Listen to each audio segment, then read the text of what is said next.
Merhabalar Eliş Atölyem kanalına hoş geldiniz. Ben Elif. Bugün alışılmışın dışında bir model paylaşacağım sizlerle. Bir tavşan supla yapımını hep birlikte göreceğiz. Öncelikle şöyle bir göz atalım bitmiş haline. Çok şık bir model. Eğer malzemelerimizi hazırladıysanız hemen başlayalım. Ribon ip kullanacağım. 6 milimetre tığ kullanacağım. Ve süsleme için çiçek kullandım ben. Siz farklı şeyler de kullanabilirsiniz. Hemen başlıyoruz. Sihirli halkanın yapımıyla birlikte 3 tane zincir çekiyoruz öncelikle ve ardından sihirli halkamızın içerisine 11 tane tekli trabzan yapıyoruz. Yani bir tığ üstü alıp 2 kere de çıkıyoruz ve bu şekilde toplamda 11 tane olana kadar devam ediyoruz. Hızlıca geçiyorum. İşlem tekrarı olduğu için. Şimdi bitirdim. Sihirli halkanın başlangıç ipini sıkarak orta kısmının kapalı olmasına özen gösteriyoruz. Aynı zamanda bu ipi de ilmeklerimizi dahil ederek yürüteceğiz ve saklayacağız. Böylece rötuşlar bizim için daha kolay olacak.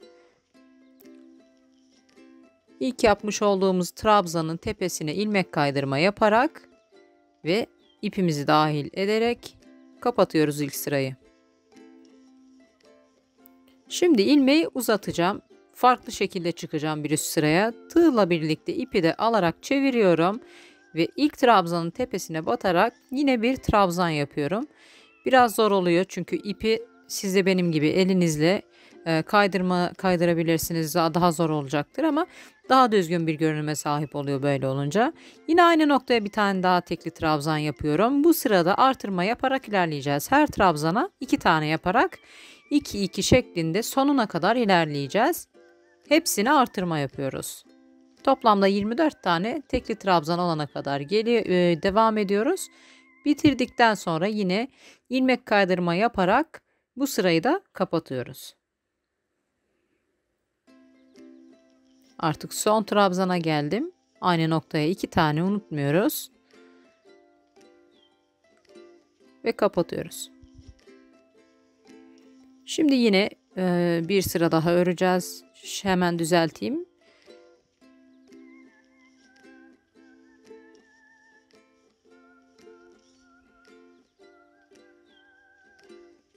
Şimdi bir üst sıraya yine aynı şekilde geçeceğim. İlmeğimi çekip uzatıyorum. Çeviriyorum. Batarak bir tane tekli trabzan yaparak başlıyorum. Bir tek bir çift, bir tek bir çift şeklinde ilerleyeceğiz. Bu sırada toplamda sıra sonuna gelince toplamda 36 tane tekli trabzan olana kadar devam edeceğiz. İlk başlangıçtakini tek saydım. Şimdi çift yapıyorum. Yani çift dediğimde aynı noktaya 2 tane yapmak oluyor. Tek çift bu şekilde 36 tane olana kadar devam ediyoruz. Sıra sonunda zaten 36 tane olacak şekilde bitmesi gerekiyor. Artık sonlara yaklaştık. Şimdi yine ilmek kaydırma yaparak kapatıyorum. Buradan sonra yine devam ediyoruz. Bir üst sıraya doğru çıkıyoruz. Eğer böyle yapamıyorsanız siz 3 tane zincir çekerek başlayabilirsiniz. Fark etmiyor. Böyle daha düzgün bir görünüm olsun diye yapıyorum ben. Şimdi bu sırada tüm ilmeklere artırma yaparak devam edeceğiz.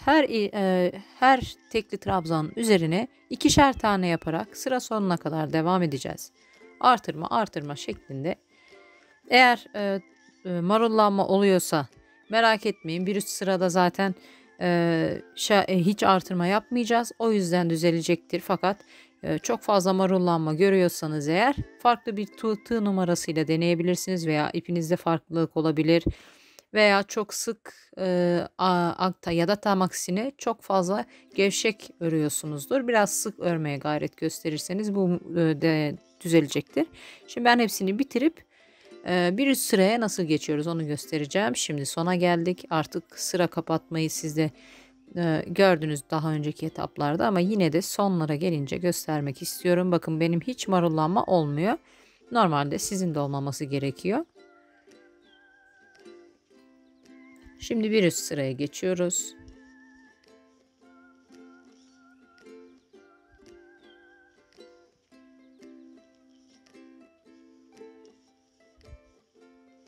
Bu sırada hiç artırma yapmıyoruz.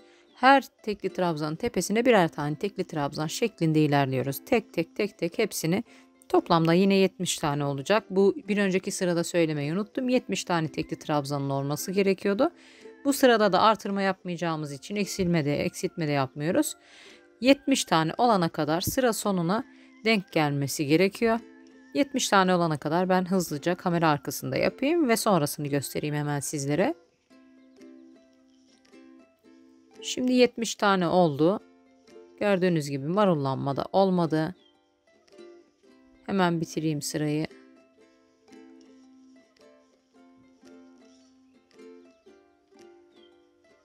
Yine ilmek kaydırma yöntemiyle kapatıyorum sıralarımı. Bu şekilde. Şimdi bir üst sıraya geçiyoruz. Bir tane tekli trabzan yaparak başlıyorum. Bu şekilde yine çevirerek ipimle birlikte tığımı çeviriyorum. Tekli trabzan yaparak başlıyorum. Bir tane bu tek sayılıyor. Ardından bu çift. Bir tek bir çift, bir tek bir çift şeklinde bu sırayı da örmeye devam edeceğiz. Ve ardından bir sonraki etaba geçiş yapacağız. Eğer sorularınız olursa bana yöneltmeyi unutmayın. Facebook ve Instagram hesaplarımızın linklerini de bu arada ekliyorum. Çünkü çok soran oluyor. Videonun alt kısmındaki yazılı açıklamada mevcut. Oralardan da bizi takip edebilirsiniz. Ben hemen bitiriyorum bu sırayı ve sonraki etapta görüşüyoruz.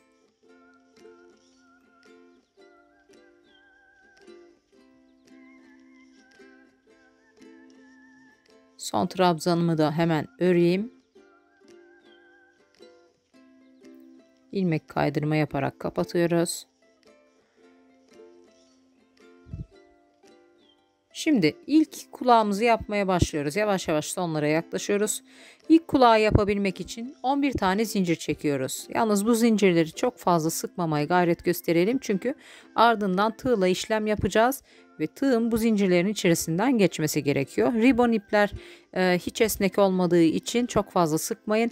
Yalnız penye iple yaparsanız, penye ip kullanırsanız biraz esneklik tabii ki sağlayacaktır sizlere. Şimdi sıradaki üçüncü yani sağdan sola üçüncü zincirin arka kısmındaki ilmeğe bir tane sık iğne yaparak başlıyoruz.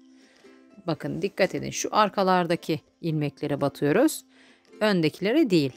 Böylece kulaklarımız daha düzgün duracaktır. Ardından bir tane yarım trabzan benim dediğim işlem yapıyoruz. Yani bir tığ üstü alıp üçünü birden çekiyoruz ve ardından bir tane daha yapıyoruz. 2 tane yarım trabzan yapıyoruz. Şimdi 2 tane tekli trabzan yapıyoruz. Yani yine bir tığ üstü alıyoruz fakat 2 kere de çıkıyoruz bunları. 1 ve 2. Aynısından hemen bir tane daha yapıyorum. Ve itinayla zincirlerin arka kısmındaki ilmeklere batarak bunları yapıyoruz. Şimdi 2 tane yarım trabzan yapıyorum. Bir tığ üstü alıp bir kere de çıkıyorum. Aynısından bir tane daha yapıyorum hemen.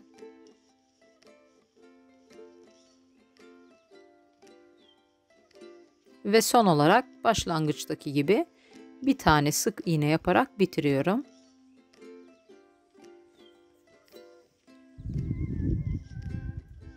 Ve son olarak ilmek kaydırma yapıyorum kulağın en alt kısmına. Böylece kulağımı sabitliyorum. El ütüsü önemli bu tarz çalışmalarda. El ütüsü yaparak bu şekilde şekil verebilirsiniz kulaklara. Şimdi ara kısımlara, iki kulağın arasına şöyle 2 tane ilmek kaydırma yaparak trabzanların tepesine boşluk bırakıyorum. Aynı kulaktan şimdi bir tane daha öreceğim. Hızlıca ben hemen yapayım. Hiçbir işlem farkı olmuyor. Birebir aynısını öreceğiz. O yüzden hızlı geçiyorum. Yine ilmek kaydırma yaparak burayı bitiriyoruz. Şimdi suplamızın etrafına yine tüm trabzanın tepelerine ilmek kaydırma yaparak buraları daha sağlamlaştırıyoruz. Daha düzgün bir görünüme sahip olacaktır. Bu etapta eğer marullanmanız çoksa bir tık daha küçük bir tığ alıp bu ilmek kaydırmaların hepsini yapabilirsiniz. Böylece marullanma minimum seviyeye inecektir. Ben de hiç olmadı. O yüzden aynı tığla devam ettim. Tamamını bitiriyorum. İlk kulağın alt kısmını da yapacağız ilmek kaydırma. Devam ediyoruz başlangıç kısmına kadar.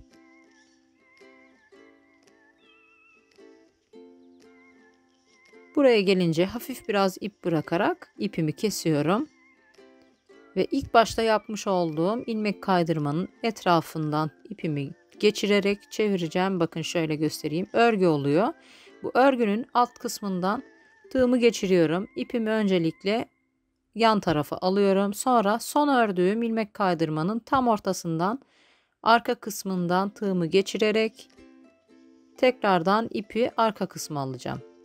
Böylelikle başlangıç ve bitiş iplerim arka kısımda olacak ve rötuşlarım arka tarafta kalacak.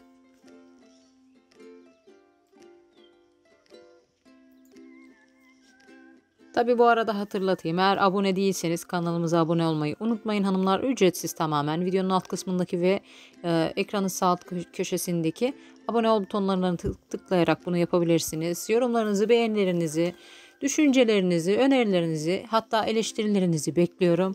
Hepsi benim için yapıcı olduğu için hepsine itinayla cevap veriyorum. Şimdi süslemeye geçtik. Çiçeklerimi alıyorum. Bunlar hafif biraz bir küçük arka kısmında demir var.